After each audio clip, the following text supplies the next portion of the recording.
पानी का मटका, हंडा, भले तुम्हारे घर में नल से पानी आ रहा हो, आरओ का पानी आ रहा हो, तुमने आरओ लगा रखा हो, और उसके नीचे एक छोटा सा हंडा, मटका, कुछ भी, छोटा सा घड़ा, कुछ भी रखना जरूर चाहिए। रसोई घर में भले इतना बड़ा हंडा रखो, मटका रखो, घड़ा रखो, कलश रखो, पर रखना जरूर चाहिए। क्यों? उसमें पितरों का स्थान होता है। तो घर में, रसोई घर में कभी परिवार में किचकिच नहीं होती, क्लेश नहीं होता। अगर हंडा भरा हुआ है, हंडा खाली होते होते जब सुबह के समय पर पानी थोड़ा रह जाता है, उस घर में जहां हंडा आधे से ज्यादा खाली हो जाता है, शास्त्र कहता है, भविष्य पुराण कहती है, जहां पानी का हंडा आधे से ज्यादा खाली हो गया, समझ लेना दूसरे दिन रसोई घर में क्लेश जरूर होगा, यह पक्का। इसलिए हंडे की सीमितता देखी जाती है। मटके को, हंडे को, कलश को आधे से ज्यादा भरकर रखा होना चाहिए। भले आधे तक भरा रहे, पर आधे से नीचे नहीं जाए। उस घर में अब माताएं पूछती हैं, पंडित जी हमारे घर में बहुत क्लेश है, हमारी बहू सुनती नहीं, बहू के हमारी सास नहीं सुनती। क्लेश हो कहां से रहा है? जब तुम लड़की पसंद करके आई, उसका पांव देख के आई, 25 बार फोटो देखा, अपनी रकम तोड़वा तोड़वा के बहू को सोने की रकम चढ़वा दी, खुद ने अच्छी साड़ी नहीं पहनी, 10-10 हजार का सूट चढ़ा दिया, चुन्नी बेस, डब्बा दिया तैयार होने का, चप्पल दी नाप की, चूड़ी का नाप मंगवाया, इतना प्रेम, और घर पे आके जगदम्बा हो गई। कारण क्या है? इतना क्लेश कहां से आ गया?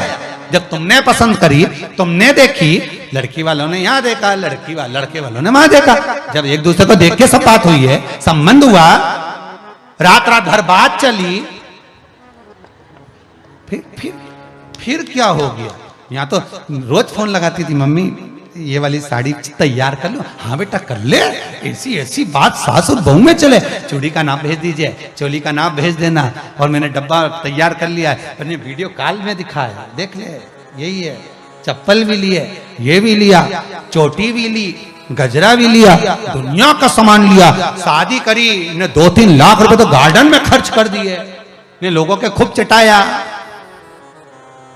2-3 लाख रुपए खाने में खर्च कर दिए, गिफ्ट भी दिया मेहमानों को। जब इतना खर्च करा, इतनी जोरदार बातचीत थी, फिर आखिर 1-2 साल में ऐसा क्या हो जाए कि ये जगदम्बा ने ये कात्यायनी हो जाए?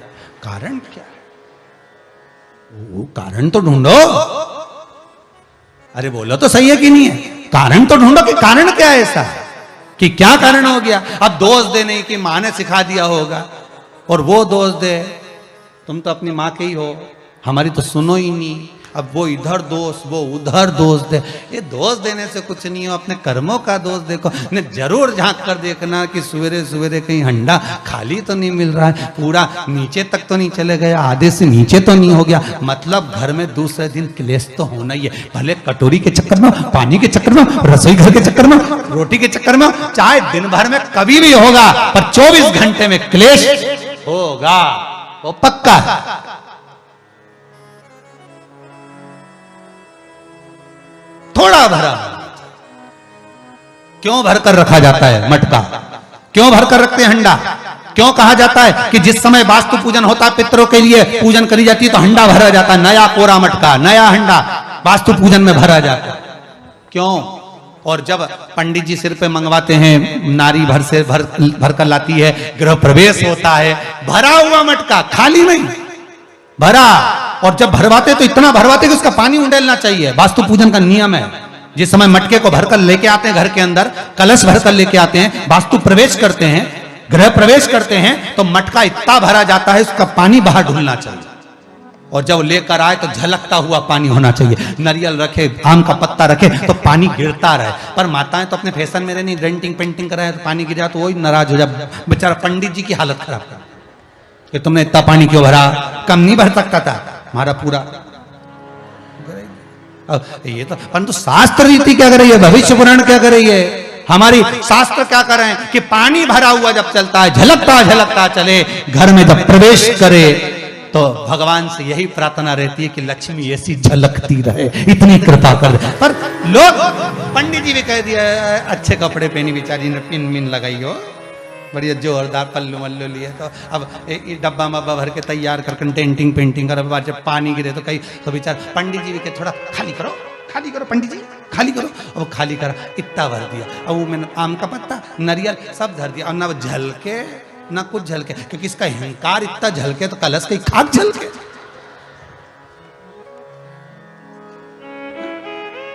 ये तो गृह प्रवेश कर रही तो अपने आप को ऐसी समझ रही कि महारा बराबर कोई नहीं बनाया ऐसी, और ऊपर से के फोटो खींचने वाला, फोटो खींचने। अभी इसका अहंकार इतना झलके तो कलश के खाक झलके। अब जो झलकना वो तो झलका ही नहीं, न झुमका झलका, और कहा मतलब का झलका है सो झलके सो।